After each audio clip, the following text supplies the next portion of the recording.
Chapter 4 Rare Air. Meanwhile on Earth, people were startled to hear the loudest fart noises ever. Some were woken up by them, and others, depending on their time zone, were just loudly interrupted. Most people laughed for a good while. Many more thought they were on some stupid MTV prank show. Once people noticed it was over an hour now, and more than likely more different types of fart noises they've ever heard, they started to become concerned. Still, some continued to laugh. But the people who still maintained scientific minds started to wonder.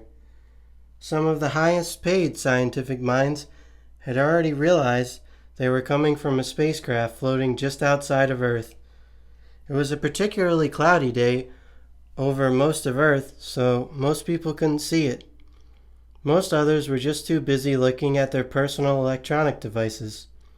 It turns out an alien race had scanned the planet and found that the most occurring noise on the planet was flatulence. They were right about that, but they wrongly interpreted it as a universal language used throughout Earth. So, while most people were either laughing and confused, this complicated alien race had managed to not only make a language made entirely of fart noises, but were currently voicing their demand to the world. Unfortunately, no one on Earth had managed to Rosetta Stone the fart language. Even more unfortunately, annoying radio DJs used a fart noise on their broadcast that managed to portray this message to the aliens: "Sunk. Your ship is sunk." This naturally sounded like an act of war, even though it was just an act of stupidity. But I guess you could say those two things are the same thing.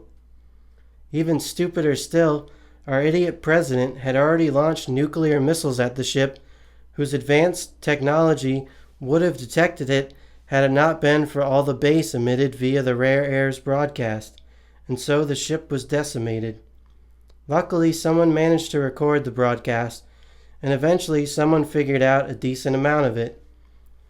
It mostly seemed strange, with demands for all the apricot trees on Earth, and other things like questioning why Hollywood seemed to listen to the internet so much. But out of all the seeming nonsense of maybe a bad translation, one thing was very alarming. We have your moon. Chapter 5 Still Alive. It was total bullshit. The aliens didn't have their moon. In fact, they might not even have said that. To this day, no one has deciphered completely what was said. After years and years went by, the scientific community began to think it was a joke. It wasn't. Fortunately for Earth, the aliens' planet was also destroyed, so no threat was ever made good. The president is still an idiot, though. Ugh. Thaddeus and Turmeric had just woken up. They were somewhere near Jupiter, which seems mathematically impossible, but they were. "How long have we been sleeping?" Thad shouted amidst the realization. "Remember when I said I slowed down your metabolism so you could fare better?" Turmeric informed. "Oh yeah, I didn't think it would be this drastic," Thad responded. "Well, G-forces aren't very kind now, are they?" Turmeric added. "No, but I've never heard of astronauts sleeping that long," Thaddeus contemplated as he spoke. "Again, your metabolism has been altered, so sometimes you might need a little extra sleep to compensate for the less food." Turmeric shared its knowledge. "Well, that makes sense. Thank you," Thad concluded. Normally a conversation would keep going, but it was at this time they were passing by Jupiter and were simply awestruck. The gases swirled beautifully. The moon showed their different colors. It was quite a sight. "Do you think we were helped along?" Thad asked Turmeric. "Now that I've thought about the distance we've covered in the amount of time, yes, someone or something must have helped us. Otherwise, we'd still be very close to Earth," Turmeric surmised. "Well, I'm glad we're not the only ones that miss the moon," Thaddeus smiled. "Me too." Turmeric didn't have a face, but if it did, it would be smiling. The mission was on track. At least we assume, because no one knows where the moon was yet, right? But at least they were making good time on their voyage. Their mood shifted suddenly. Unbeknownst to them, they had entered a cloud of emotion. Have you ever just been swept over with a mood that didn't make sense? Like when you're having a perfectly good day and just got really depressed? Sure, sometimes it's just sleep deprivation or hunger. Other times people think it's ghosts sharing their feelings, which is also very much a thing. But when it's unshakable as this, it's known as a cloud of emotion. Now there can be great clouds of emotions, but usually happiness is created little by little. Some fads like Funko Pops and Beanie Babies created positive clouds of emotions. But upon further inspection, it was an artificial high, and those soon turned into smaller clouds of negative emotion. Why did I spend all that money? They're not even that rare. Just try to remember the fun and happiness that was made. Anyways, the cloud of emotion they had currently entered was made from the COVID-19 pandemic in 2020. It wasn't fun. It was the feeling of your stomach trying to strangle itself to death, with an uncertainty so strong you weren't sure whether or not to sell everything or hoard everything.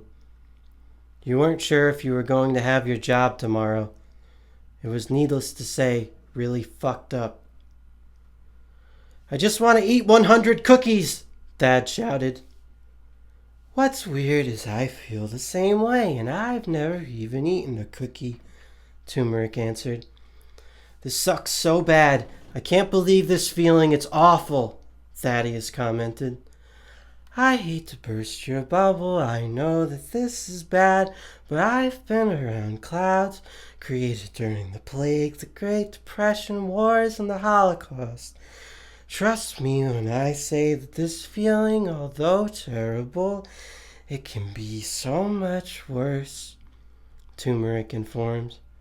"Yeah, no, I'm sorry. I wasn't trying to say it's the worst. It's just, I don't know, maybe it's the worst I've felt in my life in a sense.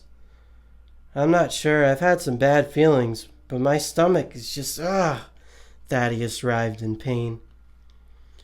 "I wish I could say this will pass quickly, but COVID-19 went on longer than it should have, so we're going to have to ride it out," Turmeric let Thaddeus know.